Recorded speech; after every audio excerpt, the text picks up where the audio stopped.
Hello everyone, welcome to Women's Health with the Listening Midwife. I'm Day Day, aka the Listening Midwife, and today I've got Dionne with me. Welcome, Dionne. Hi. Dionne is a specialist, one of the most special specialists. Don't tell my other specialist colleagues. But yeah, Dionne's a specialist midwife for multiple pregnancy. So what does that mean, Dionne? That means I care for women who have a multiple pregnancy. So women who are pregnant with twins and triplets. I look after them at our local trust. Amazing. So yeah, if you're pregnant with twins or triplets or more, you might be interested in listening out in this episode for some advice, some information, and ways you can advocate for yourself as well in the healthcare setting. So without further ado, let's talk.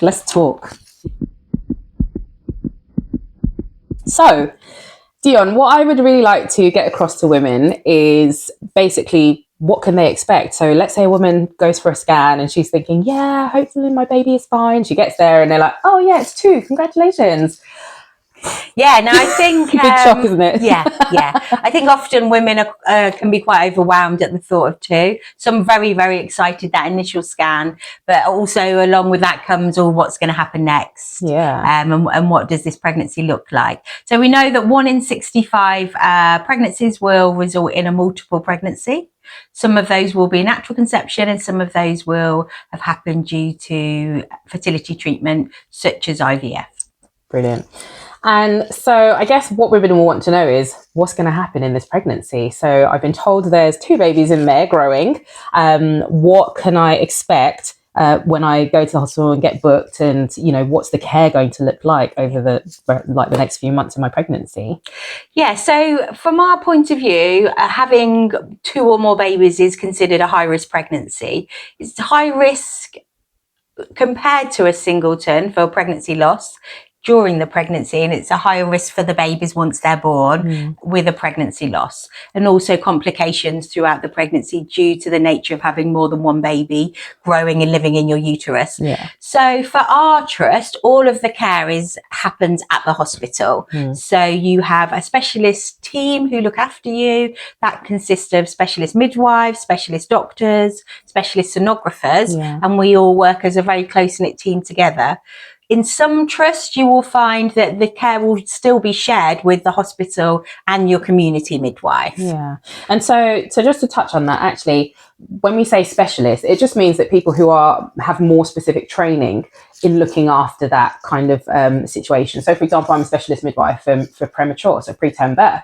So I have lots of experience in supporting women in their pregnancy when they have risk factors for preterm birth. And that's just because of, you know, my exposure to those women, my education and learning specifically for looking after those women. So specialists, you know, you have specialist doctors who, that means they might be really good at scanning like multiple pregnancies. So they're really good at, you know, the in-depth scans that need to be done during the pregnancy for twins or triplets. You know, specialist midwife who's got lots of experience in caring for women who have multiple pregnancies. You know, she understands some of those risk factors that may not be there in singleton pregnancies when you've just got the one baby. So it should hopefully be quite reassuring for you that they know what they're doing. Yeah, and I think that's correct. Yeah. We have more knowledge in a certain area, and when clinical decisions are being made, they're drawn from that experience, which makes that hopefully you to have a safer pregnancy. We are constantly, when we're caring for women, reassessing what the risks are, and that is a dialogue. So that's why we always ask lots of questions, and we always try and find lots of information out for you about how you're feeling, how the movements are. Are you having any bleeding? Are you having any concerns that you're worried about? Because that can then introduce new risks, or that can help us with actually, you know, saying actually that's not a risk anymore because we've got past this certain point. So yeah, just to mention that risk is dynamic as well. Yeah, and we are trying to reduce risks. That's what we're trying to do along the way to make it as safe as possible, acknowledging the risks and then providing care that will give you the safest pathway. Yeah. And so a little tidbit, actually, one of the things that you can do as a woman who is being supported by healthcare professionals is ask what are my risks at this stage of my pregnancy, looking at the information we have to hand. Has it changed? Has it gone up? Are we happy? Are there any concerns that we should be thinking about? Is there anything I should be aware of that I need to do or look out for my stage of pregnancy? And that is definitely okay for you to ask to your healthcare providers, to your midwife, to your doctors, your team. Always ask. I think the more comfortable you get in asking, the more you can advocate for yourself and know that you're doing everything you can as a mum. Yeah. It gives you a better understanding of where you sit within the health care provision. Somebody with a larger BMI, that would be a risk. If she was a smoker, that would add to her risk. If she then had a multiple pregnancy on top of that, that would then add to her risk. So it's when we're providing care, we're thinking about this set of risks to then provide the most appropriate care for you. So for example, we would refer you to the healthy living midwife to help with the BMI. We would also talk to you about how that risk factor affects your screening. We would also talk to you how that might affect your pregnancy. If you're a smoker, we would try and mitigate that risk to see if now would be a time where you wanted support to try and stop smoking, to reduce that risk further. It's all about us trying to reduce the risk and for you to have the most healthy pregnancy and good outcome for you and your baby. Yeah, brilliant. Okay, so talking a little bit more about that. So you're going to have a high-risk pregnancy and you're going to have more appointments, I assume, than a mum of a single baby. So absolutely. How does that kind of work out? What is a sort of a brief outline of the appointments that you'd have with the midwife, the doctors, the ultrasound department, that kind of thing? Yeah, so generally how our pathway works is you have your first scan, then you get to 16 weeks and you see a member of the multiple pregnancy team. And for us at our trust, that would be seeing the midwife. We then talk about all of the risks and, the risks that are extra because that are associated with having a multiple pregnancy. And that will then also depend on the type of multiple pregnancy that you have. So twins can come in all sorts of arrangements, forms. Sometimes they can develop from one egg splitting into two. The same with triplets. You could have one egg that's split into three. You could have two eggs that produce the twins, one egg that produce the twins. If that one egg, when it divides, can create what we call an MCDA twin pregnancy, where you get two twins sharing one placenta but live in two sacs. You could get the pregnancy that develops is one placenta and then two babies that live in the same sac. And obviously those risks, you can also potentially get two babies that are conjoined, often known as Siamese twins. So the nature and the care pathway depends on the type of twins that you have. If you have triplets, you might have three babies with three placentas and three sacs, two babies who share a placenta and two sacs, and one baby that's one placenta and one sac. So depending on the denomination of those extra babies, and we do have quads and things like that. They're really very rare, and triplets are becoming less, but still they happen. So depending on the type of babies depends on your care pathway. And we set out with a basic pathway. So if you had two babies with two placentas, we would have a basic pathway of scanning you every 4 weeks from 20 weeks. You would see your obstetric consultant at least twice within that time, and you would see the midwife following your scans and at each appointment. So we caseload as at our trust as multiple pregnancy midwives, we caseload you as our midwife. So we look after you all the way. You have our phone number. We orchestrate your care. And if the risks change throughout your pregnancy, we then are able to offer more scanning and more appointments. So yes, if you have twins that share the same placenta every 2 weeks, you're having a scan. So that's because from 16 weeks. And that's because it's a higher risk, isn't it? Yes, because there are certain complications that affect those pregnancies that we can detect on scanning. So if we scan you more frequently, we may be able to pick up these conditions and treat them and make it safer for you and your babies. What's really important is, as well, is if you can ensure that you have some continuity during your pregnancy with a named midwife or a named team of midwives. That is so important. And we know that actually, you know, this is what the government had set out to do, was to kind of offer continuity to all women, but they just couldn't do that with the current state of the NHS and you know, the state of maternity at the moment. But with a high risk pregnancy, and especially if you are from an ethnic minority group, you know that we know the stats that, you know, Black and Asian women are, you know, 2 to 3 times more likely to die during childbirth. Then it's really important, as part of that self advocacy, that you request to have some continuity of care within that. Most trusts will probably offer that, but I think it doesn't hurt to ask for that and ensure that you are getting that, to make sure that you feel that you are as involved in your care as you can be as well. Yeah.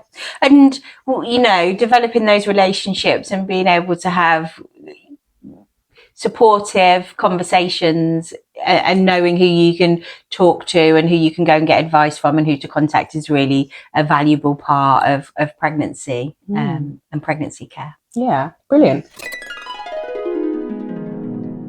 So just to touch on the different types of twins, I know we mentioned a few of them, but DCDA twins. Yeah, that's the most common type of twins. And is that the lowest? Risky. Yeah, it's the least risky. Least risky. Still risk, because there's 2 babies sharing a space. That is quite a small space. So it is still a riskier pregnancy than a singleton pregnancy. But yeah, DCDA, so that's dichorionic diamniotic. And that's where it's 2 placentas, 2 separate 2 babies in their own sacs. Yeah, living their best life. Yeah.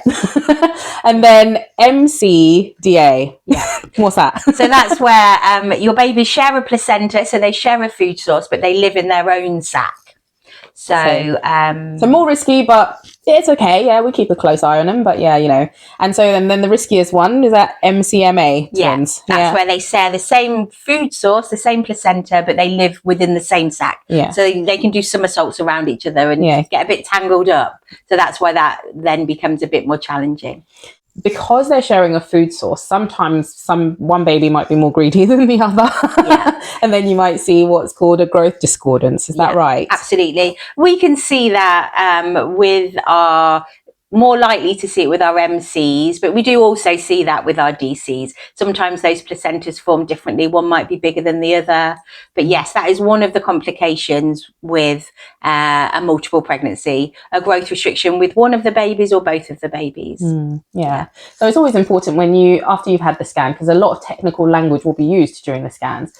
So what you can do is just say, okay, you've said all of these big words and all that. What is the layman's term? What is really important for me to take away from this scan? Yeah. You know, what is the growth like of both of my babies? Are they both growing as well as they can do? Is one showing signs that, you know, it's not growing as well as the other? In which case, what is the plan of management for that? You know, so it's be involved, ask questions, don't be shy. You know, you are looking out for yourself and your babies. So really important to kind of be really engaged in those discussions and ask lots of questions. Yeah. Absolutely. And, you know, by monitoring them closely, that's why we're doing those scans, to see how they're growing, see how your pregnancy progresses. That's really important. If we're worried about the babies, or we're worried that they're not growing so well, or we're worried that one might be getting more food than the other, then what we would do, we would refer you to one of our tertiary centres to get further specialist care from a team that care for people from lots of different areas, and so their knowledge is even greater than our own, and they would then make decisions on what's trying and see if they can see more in detail what's going on by doing further testing. And also they would set plans of care and when they think the best time to have your babies being born would be for them to have the safest outcome. Yeah. So for example, you might be booked at a local unit. So that, like the hospital where Dionne and I work, is a local unit. It's a level 2 hospital. And that means that, you know, when we look at it from the baby's perspective, when babies can be born in units like ours, they have to be at least 800 grams as the estimated weight, and they have to be over 27 weeks if it's just one baby. But now we're talking about 2 babies, it's got to be over 28 weeks before they can be born in the local unit. Yeah. And 800 grams is pretty small. So that's why, you know, anything smaller than that, we'd want them to be in a specialist centre. And you have these tertiary units. That just basically means regional specialist centres where, all the experts in the field are situated, and they're used to seeing more complications in multiple pregnancies. And so therefore that's their like niche area of expertise. So anytime in your local unit, if there is a complication that develops, then as Dionne has said, we will advise that you get the scanning and extra support from the tertiary unit. Yeah, some complications we can care for within our unit, and other complications we would require, a further opinion. So yeah. And sometimes we liaise with them, and they say, "Oh no, we're happy for the woman and to stay there, but this is what we would advise. Make sure that you check the blood flow, on a weekly basis or twice a week." And if there's any variation in that, then yes, she does need to come to us. But actually, you have the expertise to actually, do that monitoring in the local hospital. Yeah. So some of our mums with multiple pregnancies will end up what we call shared care with us and them. So they may go regularly for their scans there. They'll have their midwifery care with us. They may go for their regular scans with them until they're happy things are stable, and then come back to us, or they may have treatment in that centre. If you were going to have screening, further screening, you would have that with them, because that's something they do on a regular basis. So that's how that looks. That's how tertiary units look. Women are often grateful that they're getting the best care. Yeah. It's important for us to talk about the impact on that. So it's exciting that you're pregnant with twins, but actually it might be daunting. And if you're needing more appointments and more time in a specialist centre, or just needing to come to the hospital more, that can impact on, your emotional well-being, as well as kind of your anxiety levels and things like that, right? So yeah, absolutely. The impact of having a high-risk pregnancy presents its own challenges. The worry that things are going to go okay. When we do see complications, then that is a further worry that mums have. And we monitor more closely, but it doesn't take those complications away. And their babies, their children are, potentially poorly, or going to be born in need of support, in need of support once they get there. And part of the role of the multiple pregnancy midwife and the team is to listen to mums and discuss what their fears are, and try and help them navigate those emotions. Sometimes women come already with a long journey before the pregnancy, especially if they've been through IVF and fertility challenges. Can be a long road, a long journey, and then they have a pregnancy that it continues the worry and the stress and the anxiety. And we absolutely understand that, and we offer care around that. And being caseload midwives, we can offer you one-to-one care, a lot of the time. And so hopefully that helps to support you through that journey. And we absolutely understand how challenging that is for couples. And I think as well, just to mention, because sometimes when you do get pregnant, you have this idea of what it's going to be like, with your pregnancy and your birth and the beyond. And sometimes finding out that you're pregnant with twins completely changes that. And that in itself is a process that you have to get through, of just understanding, okay, what I pictured is not what is happening, and how do I cope with that complete turnaround, that complete change in what my expectations were. And that can be quite overwhelming. You might need to fit, if you've got a baby already, how are you going to fit 3 car seats in a car? That's one of the big ones. 3 car seats are very challenging to get into a car. It can mean space in the home, 2 of everything for a little one financially can be difficult. And just having the thought and the process of having 2 babies to look after all at the same time is definitely overwhelming. And this is when further support from family is really vital, and friends comes into play, and we help to navigate some of those things during the pregnancy, to prepare women and to talk through those options, to see where they can draw on that support. I think actually as well, just thinking about, even if you're coming for more frequent scans, most like ultrasound departments don't allow other children in. So then you're thinking about childcare. If you're having to go further away to a tertiary unit for extra scans, there's so much that actually you might not have thought about or, you know, have factored into your pregnancy with twins or triplets. So yeah, there's a lot of hurdles emotionally to kind of get past. And that's why we think it's really important to get continuity. So ask for a named midwife if you don't already have, if you're not going to have that in your pathway. And because you will need lots of extra support from a professional who understands that as well and can then help you navigate that journey and also direct you to where you can get further help and support from as well. So I guess that leads us really nicely into where can women go for further support?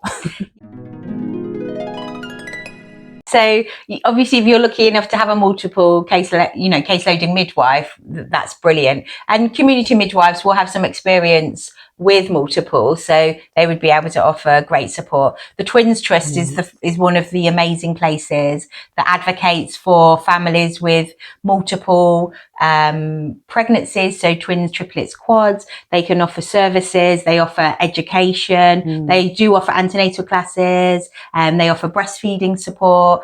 So those, and they also advocate education within the healthcare profession. So they also engage with hospitals to try and get their standard of care to be the best that it can.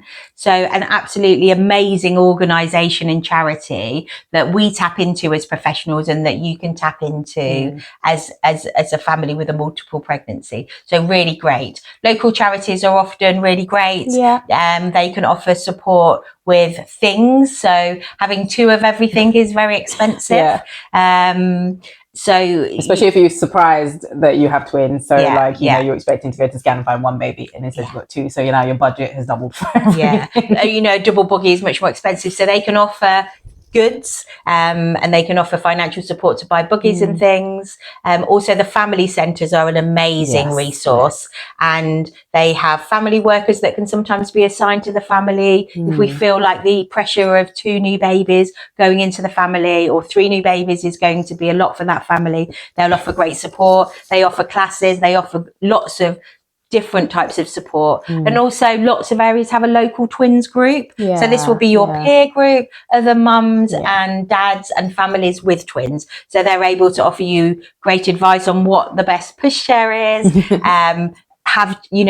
They often do play groups or have WhatsApp groups, so you can ask questions and you have other families within the same position. Sometimes pregnancies can be complicated and stressful, and if you have other mums who know how that feels, then that can be a great source of support. And I think I always say find your 3 a.m. club, because those are the ones who are going to be up changing nappies, feeding and crying with you at 3 a.m. in the morning. And I think it's so valuable to have that, because it's so valuable to have a group of peers. You need a network. It does take a village, and even if the village is just via WhatsApp just cheering you on and going, I'm awake too, won't sleep, this one won't sleep, that one is sleeping, the other one's waking, this one, I'm tired, I'm the only one not sleeping. So definitely find your 3 a.m. club.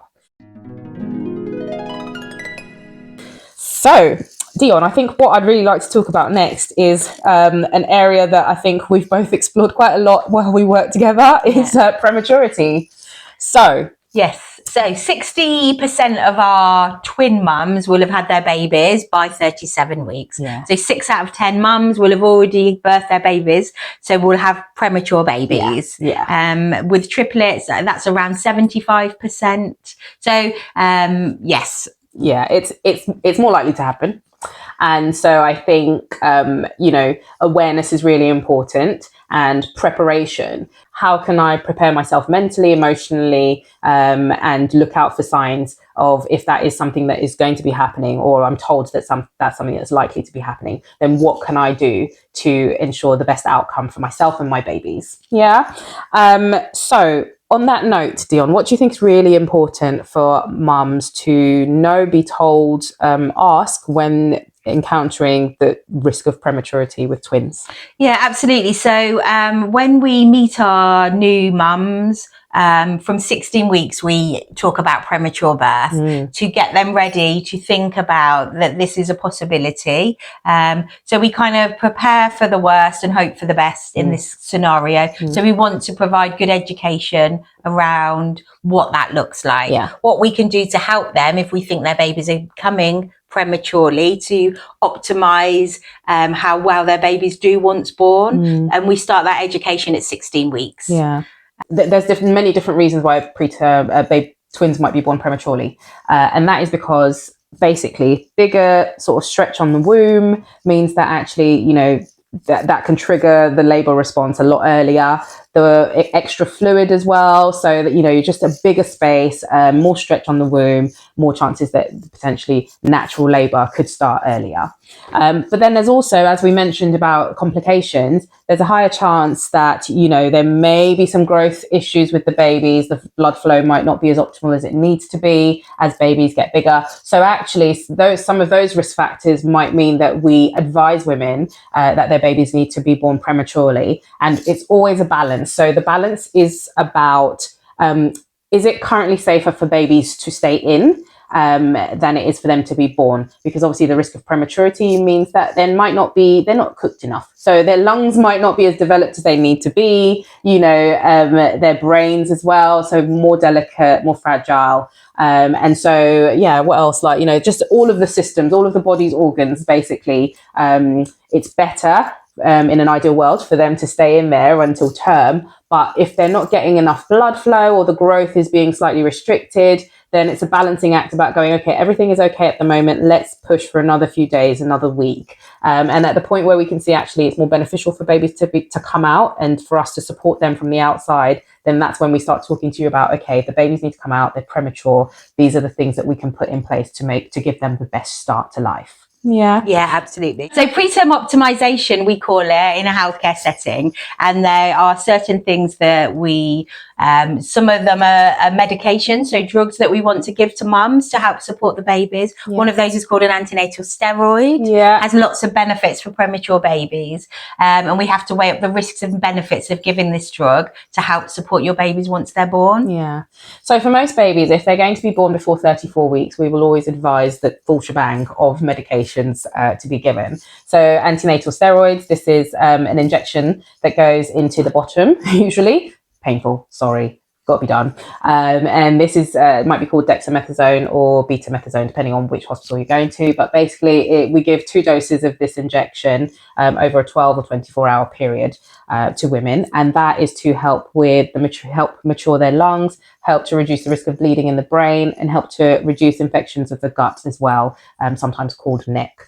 And so, you know, it helps in a lot of ways to prepare those babies for life on the outside earlier than they should have been born, basically. So, yeah, so we like to give steroids. And the other medication as well that we like to give. We like to give something called magnesium sulfate. And that helps to protect the baby's brains. It helps to reduce the risk of cerebral palsy as well. It is awful.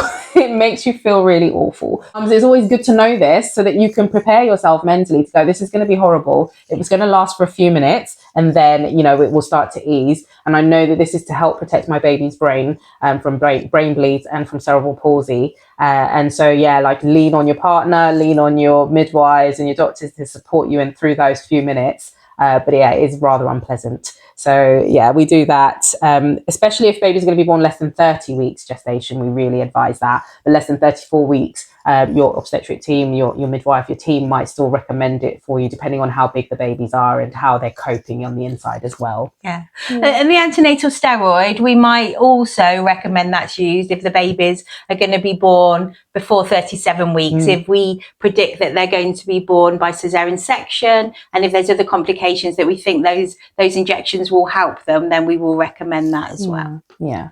Brilliant. And then what's the other thing we like to give? So we like some antibiotics as well. Oh, yes. So that's only for women who are labouring, and that's to reduce the risk of group B strep infection. So if the baby's going to be born vaginally, the vagina is not a sterile place, and vaginal birth can be, for premature babies, really good way of preparing them for life on the outside. But we also like to protect them from infections such as group B strep, because that can be quite catastrophic for babies if they do get unwell from that. So if they're labouring, then we will offer that antibiotic to help reduce the risk of infection. If you're having an elective cesarean section, then you don't need that, because the babies are not going to be born vaginally. Yeah. So we also prepare them for the NICU environment. So depending on the gestation, as Day said, we might not want the babies to be born at our unit specifically because we're a category 2. We might want them to be in a category 3. Yeah. So level 3 units have the expertise to deal with very premature babies, or babies that might be born unwell. So it might be that we say, okay, well, we're going to start you on the steroids, we're going to start you on the magnesium, but we're going to also prepare to transfer you to a level 3 level 3 hospital that has a level 3 neonatal unit to give your baby the best chance of life, on the outside. And also because it's much better to transfer a baby while they're cushioned inside mum than in a bouncy ambulance, because even if we pad up the babies in the ambulance, it can still be quite a little bumpy ride for those premature babies, and we don't want them to be too bounced around in an ambulance. But obviously sometimes that's not possible, so we make them as safe and stable as they can be, and then we transport them as safely as we can. And neonatal ambulances are very well set up to look after your babies during a transfer. So don't panic if it's it's not able to transfer you while you're still pregnant. We will do everything that we can to safely transfer you and your babies after they're born. So we talk about that. So from very early on, from 16 weeks, we talk about the risk of having your babies early. We talk about how we would like to support you with those medications, and we also talk through signs of labour and what that looks like. As Dede said, from our point of view, you come to us always, and then we either transfer you with the babies inside, or if they're on their way, we do it after. And around 28 weeks, when we do your birth planning, we talk about what the neonatal unit looks like. We take you on a tour and we introduce you to that, so you can see what that kind of care looks like and where your babies may go after birth. We know that's really a vital part of emotional and mental preparation as well, because it can be very daunting thinking you're going to be separated from your baby, which you are going to be separated usually from once you're stable after the birth. Once babies are stable and settled in the neonatal unit, there's a bit of time where there will be a separation as a mum. Usually your partner, whether your husband or whoever your birth partner is, can probably go with the babies to help to be with them while they're being stabilized. But just to give you a bit of emotional and mental preparation, it's always good for you to know where your babies are going. So actually going on a tour of the neonatal unit at your local hospital is really good if you can. If you can't, there's probably a virtual tour that you can access online. If you're going to be transferred to a tertiary unit, then you can absolutely Google and check. They usually have tours online so that you can get an idea of where your baby's going to be. And there's lots of useful animated videos as well to help mums understand, or parents understand what a NICU environment looks like. What are the beeping machines? What does an incubator look like? What is the jaundice treatment machine and the blue lights going to look like, and what it does for babies? So it kind of, knowledge is power basically, and it takes a lot of that anxiety away. And we try to do that as much as possible for our women. But obviously, that you can do that as well for yourselves. And sometimes there's a bit of a wait before the babies are born. So you have some time to do that to, really take a lot of that anxiety away. Yeah, I think on average, last year, the time most of our multiples were born was around 35 weeks, which would mean that most of them would spend time in the neonatal unit for a couple of weeks. So we definitely, from those statistics, want to prepare people as much as possible. Yeah. So if babies are quite premature, then you might be there for a few weeks. And so it's about, that mental preparation, asking questions, understanding the stages that your baby's going through, to know what the plan for discharge is as well. And your neonatal team, they're amazing. I work with some phenomenal nurses and doctors who are always there to kind of reassure mums and to support them and parents in being involved in the baby's care as well, in bathing babies and having lots of skin to skin, and being involved in the feeding and the tube feeding and all of that. So, you do, if you're going to be there for a few weeks, you do get very encouraged to be involved in your baby's care, because when you go home, that is going to be you as a family unit doing all of that anyway. So they want to make sure you are ready for that, and they bring you in slowly to, getting involved in all of that care. Yeah. And we're very keen with infant feeding to promote the use of human milk for human babies. We know that it's vital for especially babies born prematurely. So we also want to give that best education for mums and parents. Breast milk is the best thing for premature babies, and that doesn't necessarily mean actually latching baby and breastfeeding. So a lot of mums who say, actually, I didn't plan to breastfeed, I don't want to breastfeed, and that we can support that. But what we do encourage as much as possible is to give them the evidence and advice that this can help to improve your baby's chance of, survival, doing well on the outside. It provides antibodies, it provides immunity, it protects the gut as well. So it's very protective. Colostrum and breast milk is very protective to the gut.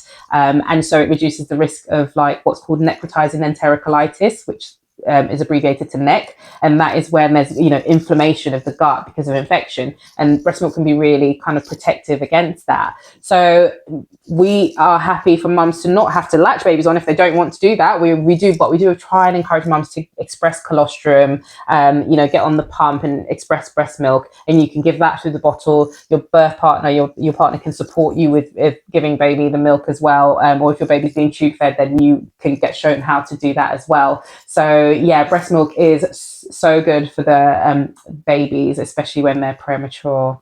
And some premature babies, we would advocate having someone else's breast milk because we know it's very powerful.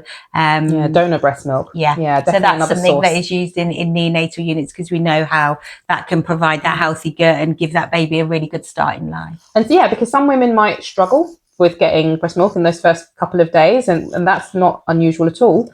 Some women might have had conditions or operations where they can't produce breast milk anymore, and so there's absolutely other alternatives. And it's not the be all and end all. If you opt for formula, that's absolutely fine. That is your choice to do. But if your hospital offers donor milk, then that's amazing as well. And they will really talk to you about what's important and how they can support you with your choice of feeding for baby. And I think what would be really nice is to talk about neonatal care leave and pay. Yes. Just to round us up, because if you have your baby in the neonatal unit for quite a few weeks, then actually it can be quite daunting, especially if you're working, or you were working and you had to take time off work, or your partner was working and had to kind of take time off work. So there's a new sort of document that came out recently, or came into full effect in 6th of April this year, and it's called the Neonatal Care Leave and Pay. And basically this is some entitlement for parents if your baby has been in the neonatal unit for at least a week. So neonatal care leave and pay gives parents the opportunity to extend their parental leave by 1 week for every full week that their baby is receiving hospital care, if the baby is admitted to the neonatal unit within 28 days of birth, and if they've needed sort of treatment continuously for a period of 7 days or more. So really important that if you do have a baby who's in the neonatal unit, and they're either anticipating it's going to take longer than a week, or it's already been past that time, then do speak to your neonatal team or your obstetric team and ask them to provide you with some evidence, a letter to say that your baby's admitted, so that you can take that to your employers. You do have to be employed, so you can't be self-employed, and they then can support you with offering this entitlement. And that is, for mums, it's aside from your maternity leave, so it's on top of your maternity leave. Because if you've got a baby who's going to be in the neonatal unit for a couple of months or something like that, then you're going to want extra time with your baby. You don't want to have to be thinking about navigating all of that. And so this new sort of entitlement is really important to support women. So definitely I would say go onto the Bliss website and have a little read through that, because that provides a lot of information about how much support you can get, especially from your employer and your HR department. I think it gives you a template letter to print off to then show that to your employer. And so for dads, this is an extra statutory payment that can be on top of their paternal leave. For mums, this entitlement is added onto the end of their maternity leave, as Day said, giving them a bit more money and extra time to spend with their babies. Yeah, and your HR department will help you structure that, whether you're taking it before your your paternity leave or your parental leave, or whether you're tagging it onto the end. So they will help you structure that. But just know that you have that entitlement, and you should definitely access that, because you need all the support that you can get when you're having to focus on your babies.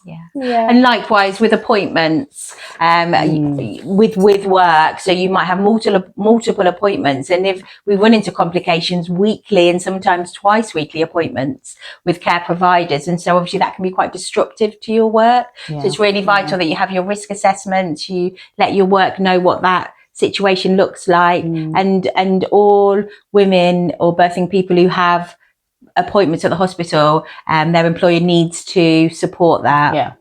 That is your right. With such high risk clinics, they're often on set days that are not really interchangeable and not very flexible in order for you to see the specialist person. So that means that work have to be more flexible. And that is your entitlement during your pregnancy, to ensure your well-being for your babies. So I think, Dionne, our final notes, what key points would you want to fire off for women in terms of advocating for themselves? I think we've touched on all of them, but just to wrap it up. I mean, I think the thing is for you to have your voice and to be listened to, to bring with you the things that you want to know about and to have answered, and to feel safe and secure in the care that you're being provided. And sometimes asking those questions can make things feel more comfortable. It's such a pleasure to be able to grow 2 babies, 3 babies, and we want you to try and enjoy that pregnancy and also navigate the complexities of that. So we're there to support you and to try and provide that backdrop. And I think having people on your side is the most important thing, and hopefully that's what we're here to offer and give. Amazing. Thanks, Dionne. So really important to make sure you advocate for yourself. Write down your questions, ask about how, where you are on your pathway, what's happening, what you need to be aware of. So always ask, what can I do? What is important for someone who looks like me in my situation to be aware of? Request to have a named midwife or someone that you can always have to get hold of, so that if you have worries, anxiety, yes, there's triage and everything, but in a high-risk pregnancy, you should have a named midwife to support you with some of the complexities of your pregnancy. And then navigating life after pregnancy, make sure you access all those resources like, Bliss. We've got Little Heartbeats as well for ruptured membranes. We've got Tommy's, who are amazing for all things premature and beyond as well. For multiples, you have the Twins Trust, which is a great source of advice and support. And also your local twin mums, all your family and friends, you're going to need them. You're going to need their help and support. Good help. So they got to make food for you. Do your shopping, look after the children that you have. Not just come and look at the babies and get cuddled. No, they got to put in work. You know, who's going to look after your children where you go to appointments, and all of those things are really good things to ask, because often if you ask people when you need help, they're really there to help and support, and they would rather you ask than not ask. Brilliant. Oh, well, I hope this has been informative for you all. Thank you so much, Dionne, for taking the time to share with our women. My pleasure. Thanks for tuning in, guys. Good luck.